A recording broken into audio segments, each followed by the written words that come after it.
ఆ వెయిట్‌కి తగ్గట్టుగానే మీరు షూస్ తయారు చేశారని నేను విన్నాను. అవును. వాటి గురించి నాకు వివరిస్తారా? ఇదొచ్చేసరికి మనకి అడ్జస్టబుల్ పోల్ క్లైంబింగ్ షూ. ఇది below 80 kgs persons use okay. చేయడానికని మనం దీన్ని తయారు చేసాం. ఓకే. ఇక్కడొచ్చేసరికి ఈ పైప్ ఉంది కదా! హ్మ్. ఇది 1/2 ఇంచ్ పైపు. హ్మ్. వాస్తవానికి ఈ పైప్‌కున్న లక్షణం ఏంటంటే, కొంచెం గట్టిగా చేత్తో లెంతీ పైప్‌ని ఇట్లా ఉంచినా వంగిపోద్ది. హుహు.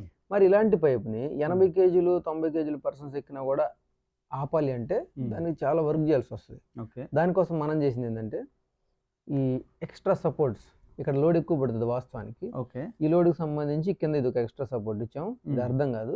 ఈ స్మాల్ సపోర్ట్ ఒకటి.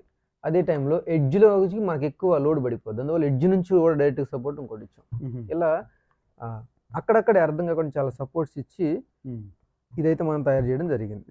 అదే టైంలో ఇందులో మెయిన్ స్పెషాలిటీ ఏంటంటే, ఇది పోల్ క్లైంబింగ్ షూ ఒకటే.